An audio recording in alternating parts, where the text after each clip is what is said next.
بسم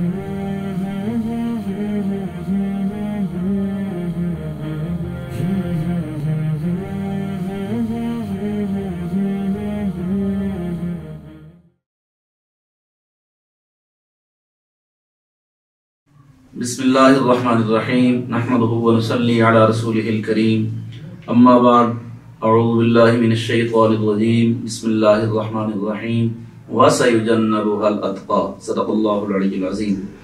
ناظرین کرام، الحمدللہ آج ہم پھر تاجدار صداقت، منبع جود و سخا، پیکر شرم و حیا، محسن اسلام، مسلم اول، خطیب اول حضرت سیدنا ابو بکر صدیق رضی اللہ تعالی عنہ آپ کی پاک بارگاہ میں حاضری پیش کرنے کی نیت سے حاضر ہیں، اور یہ سعادت ہمیں نصیب ہو رہی ہے کہ آج ہمارے مہمان عالم دین جو کہ کسی تعارف کے محتاج نہیں ہیں، میری مراد قبلہ حضرت علامہ مولانا پیر در علی شاہ صاحب الہاشمی، آپ جلوہ گر ہیں ماشاءاللہ، آپ مناظر بھی ہیں، عالم بھی ہیں، اور ایک بہت بڑے خوبصورت دینی ادارے کے محتمم بھی ہیں، جامعہ غوثیہ مہریہ قمر الاسلام آپ کا ادارہ ہے۔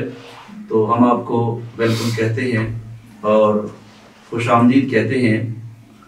تو آج ہمارا اس سلسلے میں جو موضوع ہے وہ ہے صحابہ کرام رضوان اللہ تعالی علیہم اجمعین، ان کی نظر میں حضرت سیدنا ابو بکر صدیق رضی اللہ تعالی عنہ کا کیا مقام ہے۔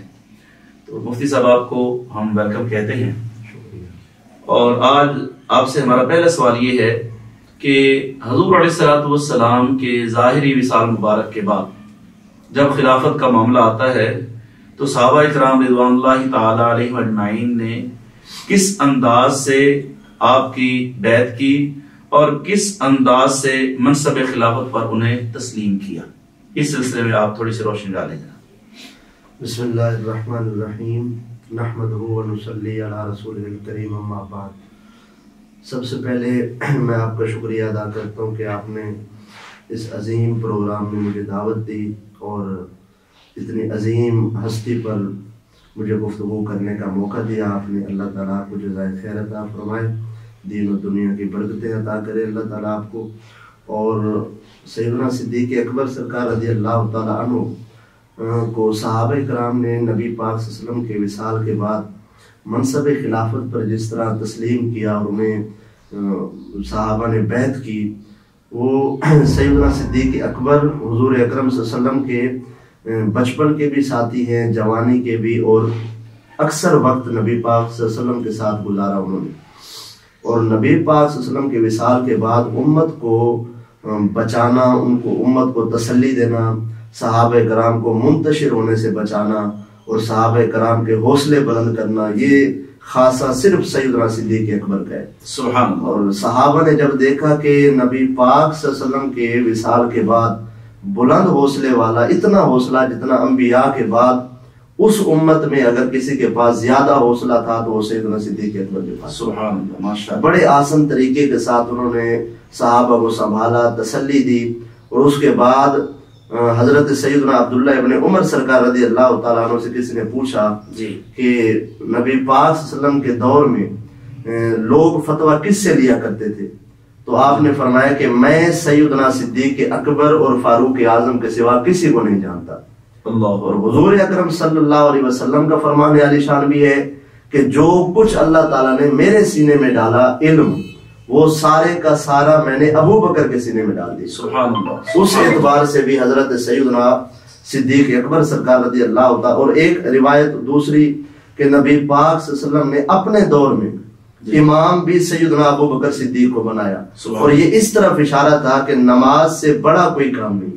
جب نماز کا امام میں ابو بکر کو بنا کے جا رہا ہوں تو باقی معاملات میں بھی اپنا امام ابو بکر کو رکھنا۔ نبی پاک صلی اللہ علیہ وسلم کے وصال کے بعد جب بیٹھک ہوئی صحابہ کی تو سیدنا فاروق اعظم نے دیکھا کہ منافقین سر اٹھانے لگے ہیں، یہ ڈر تھا کہ کہیں انتشار پیدا نہ ہو، تو سیدنا فاروق اعظم سب سے پہلے بولے اور عرض کی، حضور آپ اپنا ہاتھ آگے بڑھائیے، میں پہلے بیعت کرتا ہوں، اس کے بعد پھر سارے صحابہ قطار در قطار بیعت کریں گے۔ اور اس کے بعد حضرت سیدنا فاروق اعظم سرکار رضی اللہ تعالیٰ عنہ نے جب آپ نے بیعت کی، پہلے فاروق اعظم کی بیعت کے بعد پھر سارے صحابہ نے قطار در قطار بیعت کی، اور سیدنا فاروق اعظم رضی اللہ تعالیٰ عنہ نے پھر خطبہ دیا کہ نبی پاک صلی اللہ علیہ وسلم کے ساتھی بھی حضرت سیدنا ابو بکر ہے، اور تمام علوم کے ماہر محدث قاری اور تمام علوم کے ماہر وہ بھی سیدنا صدیق اکبر سرکار ہیں۔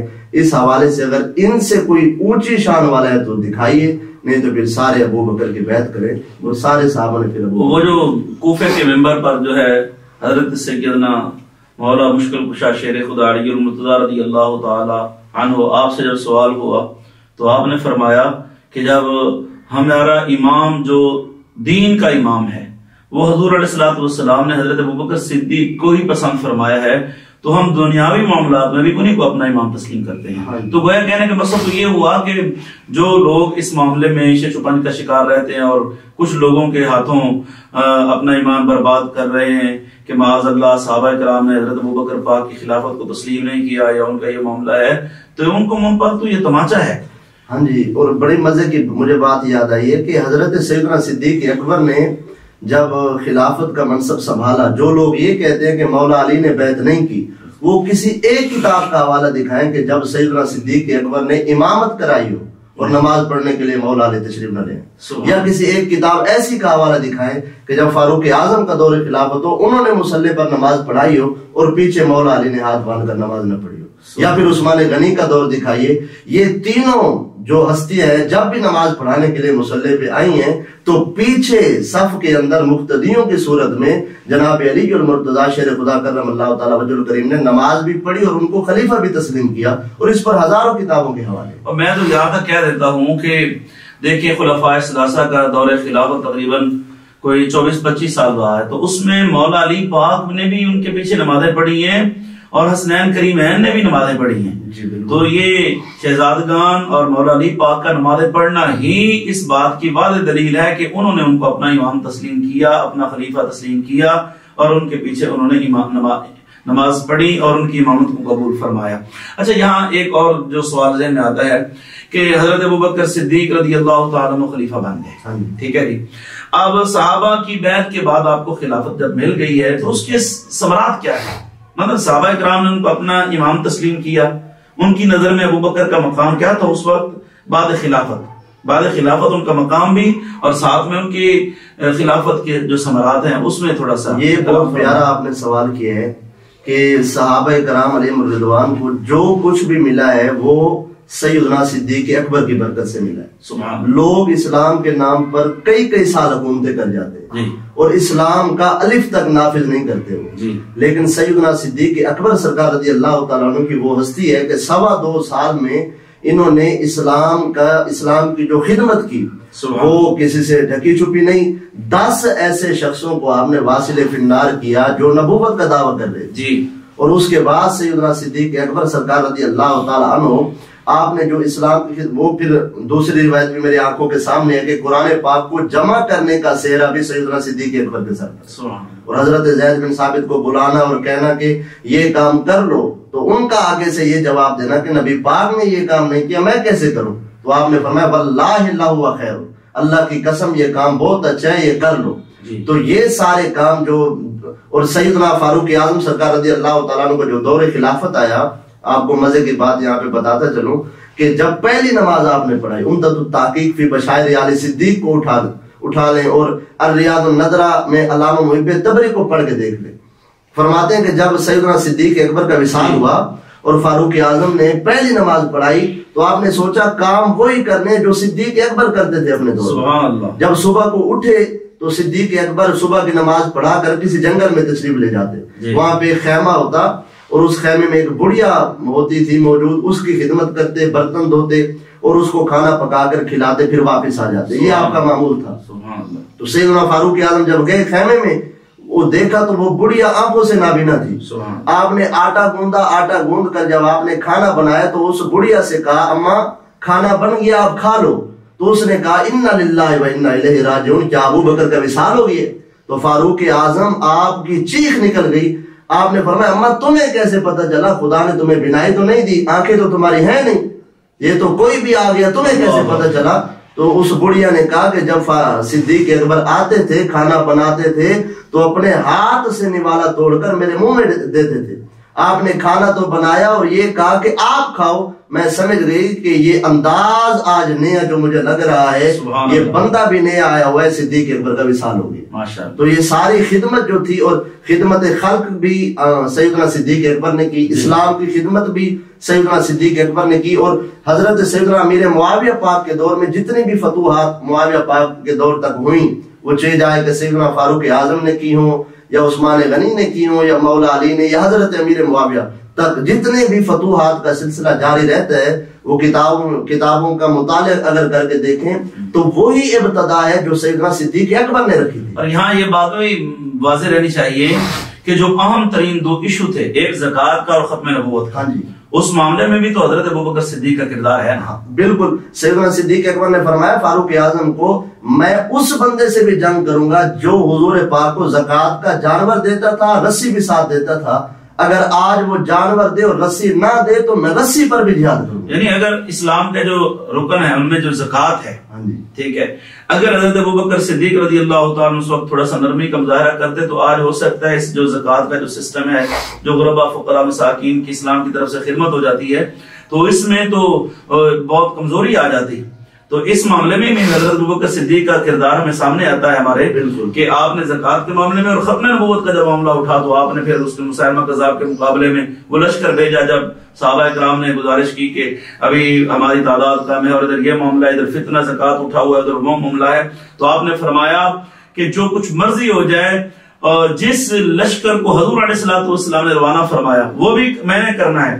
زکوٰۃ کا معاملہ بھی اور مسلمہ کذاب کے مقابلے میں بھی جو ہے وہ لشکر ضرور جائے گا اور جا کے جہاد کرے گا. یہاں پہ ایک بڑی، آپ تو جانتے ہیں سب کچھ، یہاں پہ بڑی مزے کی ایک روایت ہے کہ جب سیدنا صدیق اکبر یہ فرما رہے تھے کہ نہیں منکرین زکوٰۃ سے جہاد کرنے، تو دو شخصیات روکنے والی تھی. ایک سیدنا فاروق اعظم اور دوسرے سیدنا مولا علی حیدر کرار. یہ دونوں کہہ رہے تھے کہ یہ حکمت عملی نہیں، آپ حکمت عملی سے کام لیں.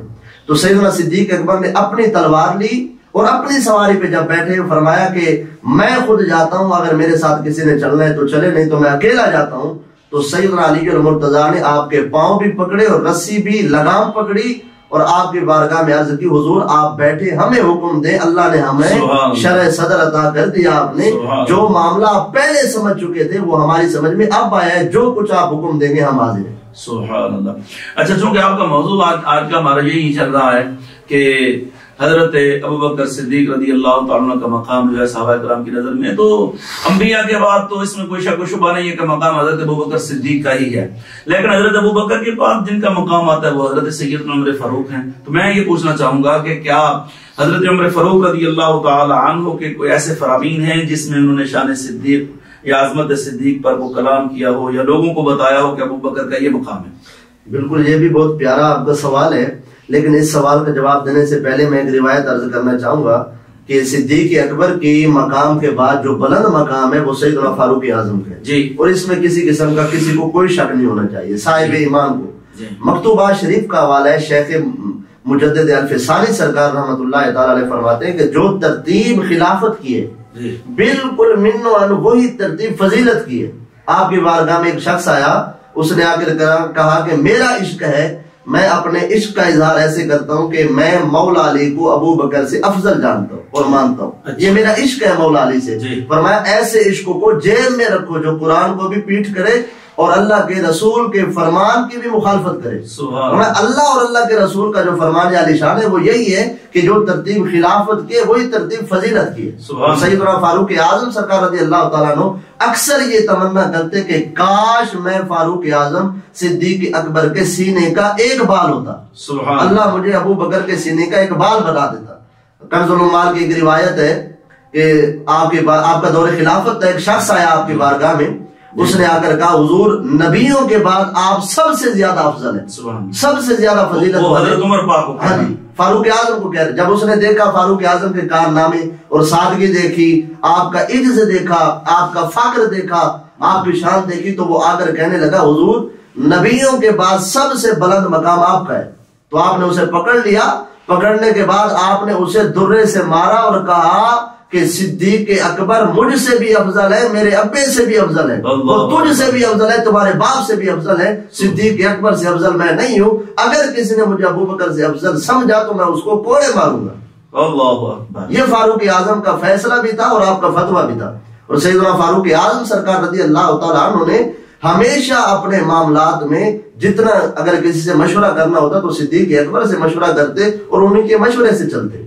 صدیق اکبر کے فرامین کو کبھی انہوں نے اللہ اکبر پس پشت نہیں ڈالا، جو بھی کام کرنا ہوتا مشورہ صدیق اکبر سے کرتے۔ یعنی آپ کا یہ فرمانا کہ ابو بکر پاک مجھ سے بھی افضل ہے اور میرے والد سے میرے والد سے بھی افضل ہے، اور تجھ سے بھی افضل ہے اور تیرے والد سے بھی افضل ہے، تو یہ کوئی معمولی بات تو نہیں ہے نا۔ اچھا، یہاں ایک بات اور بھی ناظرین کرام کو ہم بتاتے چلیں کہ حضرت سیدنا عمر فاروق رضی اللہ تعالیٰ عنہ آپ فرماتے ہیں کہ اگر حضرت سیدنا ابو بکر صدیق رضی اللہ تعالیٰ عنہ مجھ سے میری ساری نیکیاں لے لیں، میرے نمازوں کی نیکیاں، روزوں کی نیکیاں، حج کی نیکیاں، میرے جہاد کی نیکیاں، سب نیکیاں لے لیں، اور مجھے ابو بکر پاک ہجرت والی رات کی ایک نیکی عطا فرما دیں، تو میں سمجھوں گا کہ میں بہت زیادہ فائدے میں رہا۔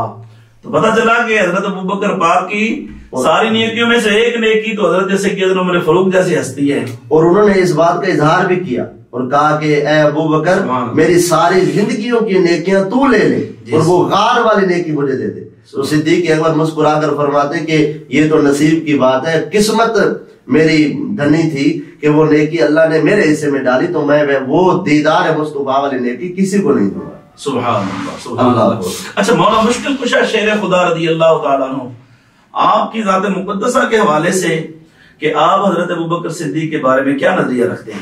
سیدنا مولا علی حیدر کرار سیدنا صدیق اکبر سرکار رضی اللہ تعالیٰ عنہ سے بڑی عقیدت رکھتے تھے، اور اس کے بے بہا دلائل بھی ہیں۔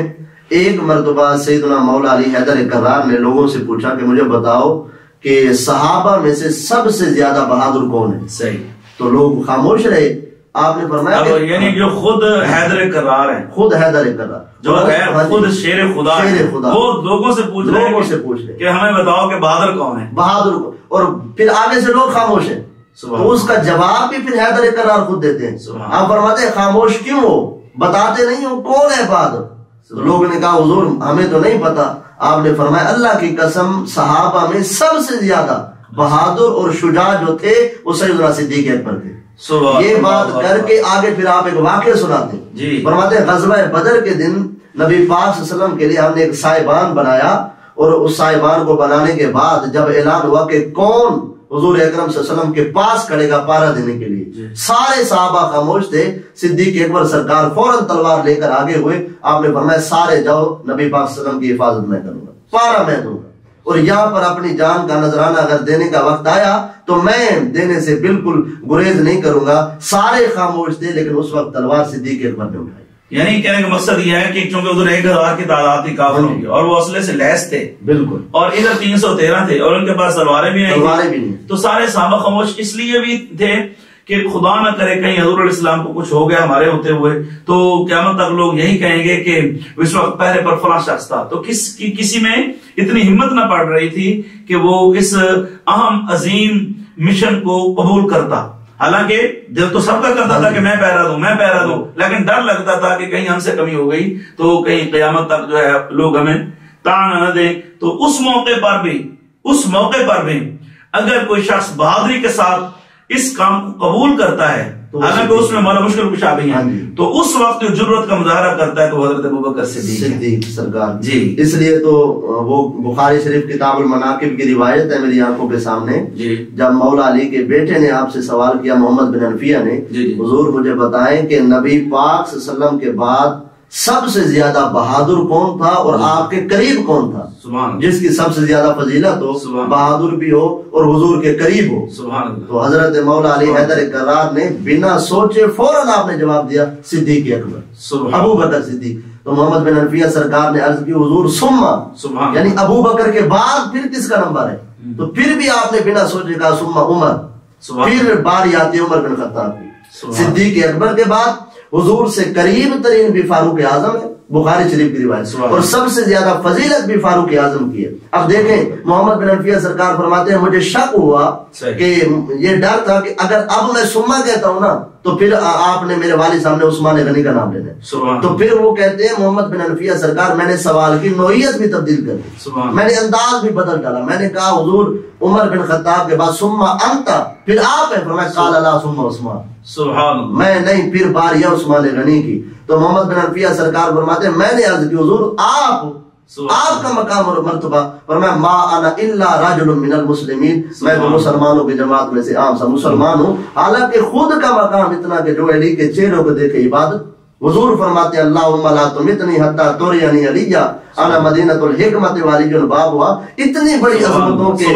مالک ہونے کے باوجود بھی کہہ رہے ہیں کہ میں تو عام سا مسلمان، سبحان اللہ۔ یعنی وہ حدیث مبارک کا خلاصہ نبی پاک صلی اللہ علیہ وسلم نے فرمایا جو اللہ کی رضا کے لیے اپنے آپ کو جھکا دیتا ہے اللہ اتنا اس کو اٹھا دیتا ہے، سبحان اللہ۔ اور وہ بھی تو ہے سرکار حضرت مولا علی پاک فرماتے ہیں جو مجھے ابو بکر پاک پر فضیلت دے تو اس کو میں حد مفتری، یعنی 80 کوڑے بہتان باندھنے کی سزا 80 کوڑے اسے ماروں، یعنی جو شخص حضرت ابو بکر پاک سے مولا علی نہیں، دونوں شیخین سیدنا صدیق اکبر اور فاروق اعظم، شیخین کا نام، جو بھی صدیق اکبر اور فاروق اعظم سے مجھے افضل مانے گا یا بتائے گا لوگوں کو، میرا فیصلہ یہ میں 80 کوڑے ماروں۔ تو اہل سنت الحمدللہ خوش نصیب ہیں، ہمیں مولا علی کے کوڑے نہیں پڑیں گے، ہمیں تو بڑا ڈر لگتا ہے، ہم تو کوڑے کھانے کی طاقت نہیں رکھتے، تو جو لوگ ایسا کرتے ہیں وہ پھر کوڑے کھانے کے لیے بھی تیار رہیں۔ ہم مولا علی کی اللہ اکبر رضا کے بھی حقدار بنیں گے۔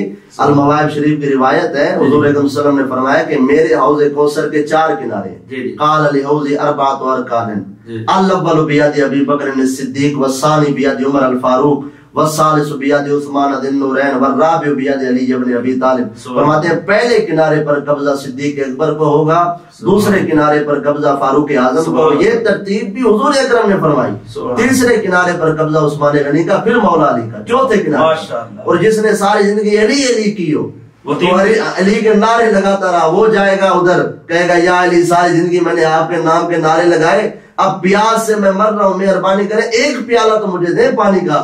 آپ اس وقت اس سے پوچھیں گے، حدیث مبارک کے الفاظ ہیں فمن کان مبغضا لابی بکر من لا یسقی الا علی، فرمایا کہ مجھے یہ بتاؤ میرے نام کے نعرے تو لگاتے تھے، کیا ابو بکر سے بھی پیار کرتے تھے یا نہیں؟ آج علی پانی اسے پلائے گا جو ابو بکر عمر اور عثمان غنی سے پیار کرتا رہے۔ سبحان اللہ، ہم تو خوش نصیب ہیں، ہم تو چاروں کو مانتے ہیں، تو ہمیں تو چاروں سے کیا ہاتھوں سے جامع کوثر نصیب ہوگا۔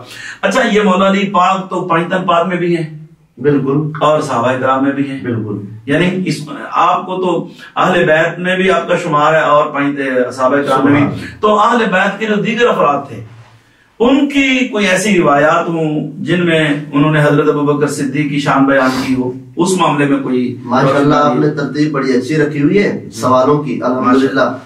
بس یہاں پہ میں ایک حوالہ دے کر اپنی گفتگو کو اختتام کی طرف لے آؤں گا، پھر آگے میں موقع دوں گا سوالات کا۔ وہ یہ کہ حضور اکرم صلی اللہ علیہ وسلم کے جو جانشین ہیں صدیق اکبر، ان سے جتنا پیار اور انس تھا مولا علی کو، ان کے بعد حضرت سیدنا امام باقر، اللہ اکبر، آپ کے پاس ایک بندہ آیا، حضرت عروہ بن عبداللہ اس کا نام تھا، اچھا ہاں جی، عروہ بن عبداللہ، آ کر تفسیر مجموع البیان کے اندر یہ روایت موجود ہے، آ کر اس نے عرض کی حضور ایک مسئلہ میں پوچھنا چاہتا ہوں آپ سے، مجھے یہ بتائیے کہ تلوار کی جو قبضہ ہے وہ چاندی کا ہم بنوا سکتے ہیں؟ جس سے تلوار کی مٹھی اس کا قبضہ چاندی کا ہم بنوا سکتے ہیں یا نہیں؟ آپ نے فرمایا بالکل بنوا سکتے ہو، میں نے سیدنا صدیق اکبر کی تلوار کو دیکھا تھا، ان کی جو مٹھی کا قبضہ تھا وہ چاندی کا تھا۔ تو وہ شخص حیران ہوا اور کہنے لگا حضور آپ بھی ابو بکر کو صدیق کہہ رہے ہیں؟ ایک اور دوسرا اس نے فٹ پھر سوال کیا، ایک تو صدیق کہتے ہیں، دوسرا ان کے عمل سے دلیل پکڑے ہیں۔ آپ کھڑے ہوئے فواسبا وسبتن، آپ زمین سے اچھلے، کھڑے ہو کر آپ نے قبلے کی طرف اپنا اللہ اکبر رخ انور کر کے فرمایا نام الصدیق، نام الصدیق، نام الصدیق، بالکل ابو بکر صدیق ہے، صدیق ہے، صدیق ہے، اور جو ابو بکر کی صداقت کو نہ مانے قیامت والے دن وہ اللہ کے کار کا حقدار بنے گا، اللہ اس کی تصدیق نہ کرے۔ اللہ اکبر، فہو زندیق، ہاں جی بالکل۔ سیدنا امام باقر پاک کی جو عقیدت تھی فاروق اعظم سے وہ آپ خود اس روایت میں دیکھ لیں. ایک تو حوالے کے طور پر صدیق اکبر کا نام لیا, دوسرا پھر ان کے عمل سے دلیل بھی پکڑ کر لوگوں کو بتا رہے ہیں کہ ہم اہل بیت کے جتنے بھی افراد ہیں وہ صدیق اکبر کے پڑھائے ہوئے سبق پر عمل کرتے ہوئے ابو بکر کو خلیفۃ المسلمین جانشین مصطفیٰ بھی مانتے ہیں, تسلیم بھی کرتے ہیں اور صدیق اکبر کی صداقت کے بھی قائل ہیں. سبحان اللہ, الحمدللہ. اور ان کے آگے جو شہزادے ہیں ہاں جی, حضرت سیدنا امام جعفر, ہاں جی, امام جعفر صادق, صادق کو صدیق بھی اس وجہ, صادق اس وجہ سے کہا جاتا ہے کہ وہ ان کی والدہ صاحبہ جو ہیں جی وہ بھی حضرت ابوبکر صدیق رضی اللہ عنہ کی امامت ملی تو وہ والد کی طرف سے, جی, صداقت ملی تو وہ ماں کی طرف سے. سبحان اللہ, سبحان اللہ. اللہ اکبر. اور ان کا جو فرمان ہے امامان ہما امامان عادلان, پھر ان کا فرمان علی شان ہے. اس موقع پر آپ نے فرمایا کہ حضرت ابوبکر ہاں جی, عمر پاک کے حوالے سے, یعنی شیخین کے حوالے سے امام جعفر صادق کا قول ہے ہما امامان عادلان قاسطان کانا علی الحق و ماتا علی الحق. سبحان اللہ. فرماتے ہیں یہ دونوں امام صدیق اکبر اور فاروق اعظم یہ امام بھی تھے, عادل بھی تھے, نیک بھی تھے, حق پر ان کو اللہ نے زندگی عطا کی اور جب فوت ہوئے تو تب بھی یہ حق پر تھے. اور پھر آگے سے آپ نے فرمایا فعلیہما رحمت اللہ الی یوم القیامہ, اللہ تعالیٰ قیامت تک ان پر رحمت نازل فرمائے. آپ جو نام نہاد محبان اہل بیت نعرے لگاتے ہیں تو اگر وہ اپنی ایمانداری سے جو ائمہ کرام اہل بیت ہیں ان کی اگر حیات طیبہ کا مطالعہ کریں اور ان کے فرمودات پڑھیں جو انہوں نے شیخین کریمین کے حوالے سے ارشاد فرمائے ہیں تو ان کے منہ تو خود بخود بند ہو جائیں. لیکن وہ جھوٹ کا تو کوئی علاج نہیں ہے نا. اب وہ نام حضرت امام جعفر صادق کا لیتے ہیں, امام باقر کا نام لیتے ہیں, نام مولا علی کا لیتے ہیں, لیکن ان کو مانتے نہیں ہیں. ان کو بظاہر مانتے ہیں, ان کی ایک بھی نہیں مانتے. اور یہ میں کہتا ہوں رافضی اور خارجی کا ہی تعارف, میں تو اپنے طور میں یہ کراتا ہوں کہ جو رافضی ہوتا ہے وہ مولا علی کو تو مانتا ہے لیکن مولا علی کی ایک نہیں مانتا, اور خارجی وہ ہوتا ہے جو دوسرے صحابہ اکرام کو مانتا اور مولا علی کو مانتا نہیں. یہ بڑا آسان سا تعارف ہے حضرات. میں بات کہتا ہوں کہ خارجی اور رافضی کا تعارف یہ ہے کہ خارجی وہ ہیں جو خلفاء ثلاثہ کو مانے گا لیکن مولا علی پاک کا جب نعرہ لگے تو وہ اس کے ماتھے پر بل پڑ جاتا ہے. اور رافضی وہ ہوتا ہے جو بظاہر مولا علی کو مانتا ہے مگر مولا علی کی ایک نہیں مانتا, مولا علی نے جن کے پیچھے نمازیں پڑھی ان کی نہیں مانتا. چلے اللہ ان کو ہدایت عطا فرمائے. اچھا, صحابہ کرام رضوان اللہ تعالی علیہم اجمعین کی نظر میں مقام صدیق ہمارا موضوع ہے, تو کچھ صحابہ کرام کی کوئی ایسی باتیں جو شان صدیق میں ہوں اس میں آپ تھوڑا فرما دیں, جو کہ موضوع ہمارا یہی ہے صحابہ کرام کی. صحابہ کرام کی نظر میں مقام صدیق اکبر جو ہے نا وہ بڑا پیارا مضمون ہے. اور حضرت سیدنا امیر معاویہ سرکار رضی اللہ تعالیٰ عنہ کی میں آپ کو یہاں پہ ایک مکالمہ بتاتا ہوں جو حضرت سیدنا عبداللہ بن عباس اور سیدنا امیر معاویہ کے درمیان. جی, حضرت سیدنا فاروق اعظم کے دور میں آپ حضرت عبداللہ بن عباس کو سب بزرگوں سے آگے بٹھاتے تھے. حضرت عبد الرحمن بن عوف بزرگ صحابی ہیں اور یہ عشرہ مبشرہ میں سے ہے نا, عشرہ مبشرہ میں سے. انہوں نے عرض کی اے امیر المومنین آپ عبداللہ بن عباس کو ہمارے آگے بٹھاتے ہیں جبکہ وہ ہمارے پوتوں سے بھی چھوٹا ہے. جی, تو حضرت سیدنا عمر بن خطاب نے فرمایا دو وجہوں سے آگے بٹھاتا ہوں. ایک جو رشتہ رسول اللہ کی طرف سے ہے اس رشتے کی بنیاد پر, دوسرا علم کی بنیاد پر کہ علم جو اللہ نے عطا کیا وہ رسول اللہ کی دعا کی خیرات ہے. علم کی وجہ سے آگے بٹھاتا ہوں. تو ایک دن حضرت سیدنا امیر معاویہ سرکار رضی اللہ تعالیٰ عنہ آئے.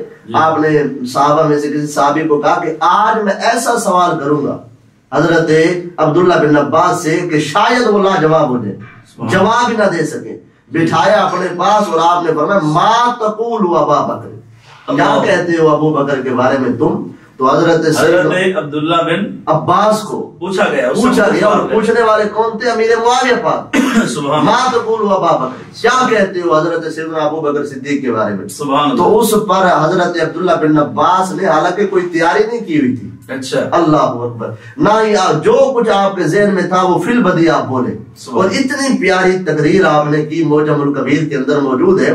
آپ نے اللہ اوپر فرمایا رحم اللہ, دیکھیں پھر آغاز کیسے کیا, رحم اللہ ابا بکر, سبحان اللہ, سبحان اللہ سیدنا ابو بکر صدیق پر رحم فرمائے. واللہ للقرآن تالیا, وہ تو صبح شام قرآن پاک کی تلاوت کرنے والے. سبحان اللہ, اللہ اکبر. فرمایا وعن المیل ناہیا, کبھی راہ حق سے وہ بھٹکتے نہیں تھے. پھر آپ نے جو قصیدہ لکھا وعن الفحشاء ساہیا, فرمایا برائی سے خود بھی رکتے تھے, روکنے والے بھی تھے, نیکی کا حکم دیتے تھے, نیکیوں سے اللہ اکبر لوگوں کو دعوت دیتے تھے برائیوں سے، پھر فرمایا دن کو روزہ رکھتے تھے، رات کو قیام کرتے تھے، ساری زندگی دین اسلام کی عدالت کرتے رہے اور دین اسلام کی خاطر اپنی جان تک دینے سے بھی نہ ڈرتے تھے۔ پھر آپ نے جو قصیدہ لکھا وہ کئی صفحات پر مشتمل ہے۔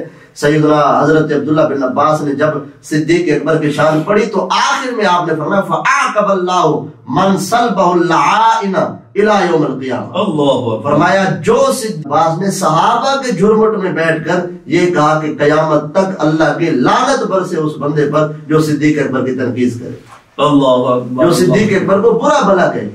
یعنی دشمن صدیق پر صحابہ لعنت بھیجتے اور دعا مانگا کرتے تھے کہ جو ابو بکر پاک پر تنقید کرے، نکتہ چینی کرے، ان پر بھی اللہ کی لعنت ہو قیامت تک ہو۔ اور بالکل یہاں پر ایک بہت پیاری روایت میزان الاعتدال پہلی جلد کے اندر حضرت علامہ ذہبی شمس الدین ذہبی فرماتے ہیں، نقل کرتے ہیں، فرماتے ہیں حضور اکرم صلی اللہ علیہ وسلم نے فرمایا پہلے آسمان پر میں نے 80,000 فرشتوں کی ایسی جماعت دیکھی ہے کہ جن کے چہرے سیم ٹو سیم ابو بکر کے چہرے کی طرح تھے، اور 80,000 فرشتے جن کے چہرے بالکل صدیق اکبر کے چہرے کی طرف تھے، اور وہ ہاتھ اٹھا کر ان کے لیے دعا کر رہے تھے جن کے دل میں صدیق اکبر کا پیار ہے، جن کے دل میں ابو بکر کی محبت ہے۔ یعنی اب جو جہاں کہیں ابو بکر پاک کی محبت اب سینے میں بسائے بیٹھا ہے تو جہاں بھی وہ 24 گھنٹے اس کے لیے 80,000 فرشتے 24 آور دعا مانگ رہے ہیں۔ بالکل، اور منگوا ہے وہ رب تعالیٰ، حکم اللہ تعالیٰ کہ تم نے مانگنی ہے دعا۔ محبین صدیق پر اللہ کا خاص کرم ہے۔ آج ہم یہ جو مطلب سلسلہ نے شروع کیا ہوا ہے، یہ جو حضرت ابوبکر پاک کی محبت میں، ہاں جی، تو الحمدللہ تو ہم اس رحمت کی اور دعا کے مستحق جی فرما رہے تھے۔ اور پھر یہ اگلے جو حدیث مبارک کے الفاظ ہیں وہ تو رحمت کے لیے دعا گو رہتے ہیں فرشتے جن کے دل میں ابو بکر کا پیار ہو۔ آگے پھر حدیث مبارک کے جڑے الفاظ ہیں، حضور اکرم صلی اللہ علیہ وسلم نے فرمایا دوسرے آسمان پر پھر میں نے 80,000 فرشتوں کی ایسی جماعت دیکھی کہ جو صدیق اکبر اور فاروق اعظم سے بغض کرتے ہیں ان پر وہ لعنتیں بھیج رہے ہیں، اور ان کے کار کے اللہ کے کار کے میں تو یہاں یہ کہوں گا کہ جن کے چہرے اس وقت چمکتے دمکتے ہوں گے صحیح العقائد لوگوں کے، تو وہ ہوں گے محبین صدیق، اور جن کے چہروں پر لعنت برس رہی ہے ان کے چہرے بگڑے ہوں گے، ان کے رنگ اڑے ہوئے ہوں گے۔ سبحان اللہ۔ تو آج آپ وزٹ کر کے دیکھ لیں کہ کن کے چہرے بارونق ہے اور ان کے چہرے پر جو ہے وہ پھٹکار پڑی ہوئی ہے۔ اسی میزان الاعتدال کی ایک روایت ہے، حضرت عبداللہ بن مسعود فقیہ اعظم جن کو بڑا مفتی خود حضور نے نومینیٹ کیا تھا مسجد نبوی شریف، صاحب السواک والنعلین، حضور علیہ السلام کی مسواک اٹھانے والے، حضور کی نعلین مبارک اٹھانے والے۔ جب کسی نے پوچھا تو آپ نے فرمایا یہ حضور کی نعلین کی برکت۔ سبحان اللہ۔ میں اتنا علم آپ کو، جیسے کوئی سوال کرتا ہے پھٹ جواب دے دیتے، فرمایا میرے بس کی کوئی بات نہیں ہے، میرا کمال نہیں ہے،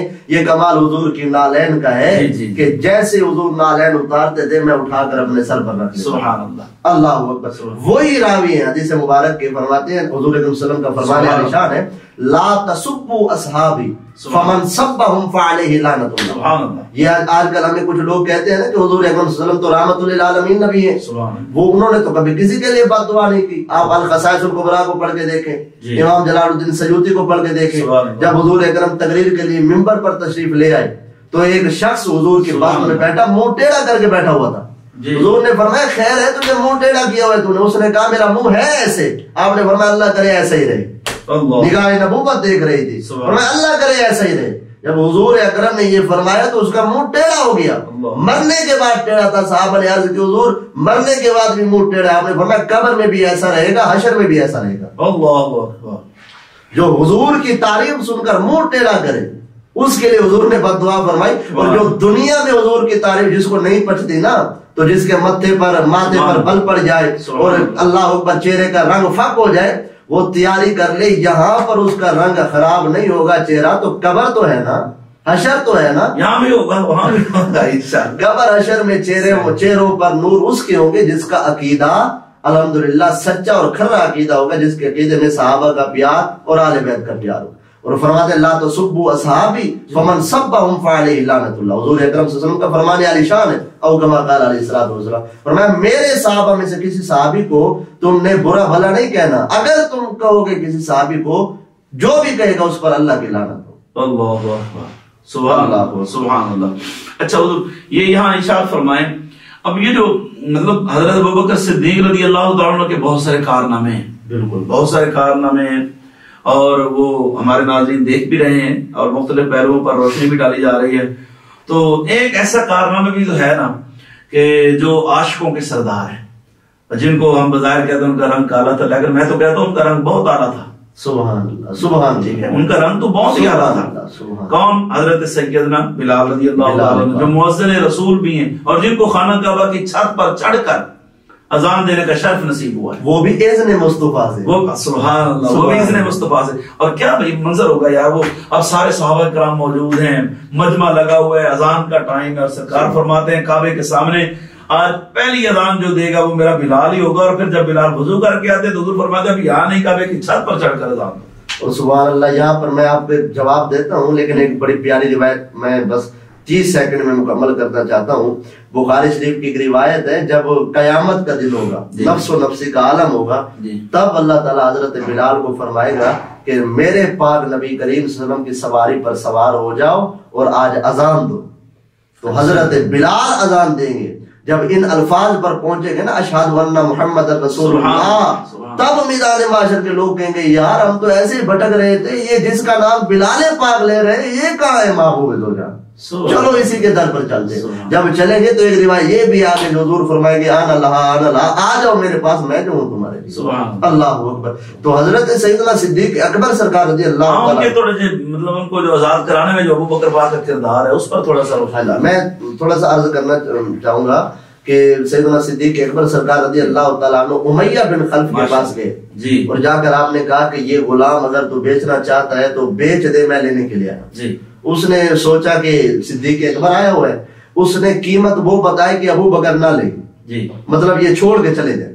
اس نے کہا کہ میں 10 اوقیہ سونا لوں گا اور ایک کمبل قیمتی اس زمانے کا، وہ اگر آپ مجھے دو، اور بدلے میں ایک روایت میں یہ بھی الفاظ ہے کہ اس کے بدلے میں ایک پیارا خوبصورت غلام بھی مجھے چاہیے. وہ حضرت ابو بکر پاک کے پاس تھا وہ غلام. ہاں جی، وہ بھی مجھے بڑا خوبصورت غلام تھا، وہ بھی مجھے چاہیے. تو تب میں دوں گا. آپ نے فرمایا ٹھیک ہے. 10 اوقیہ سونا بھی دیا، بلال پاک کے بدلے میں آپ نے غلام بھی دیا، اور اللہ اکبر پھر آپ نے وہ کمبل. اور روایت کون کر رہے ہیں؟ یہ بھی عبداللہ بن مسعود ہے. سبحان اللہ اکبر. عمدۃ التحقیق. آپ نے یہ دیکھا، یہ بھی فرمایا کہ کچھ اور، ہاں جی کچھ اور.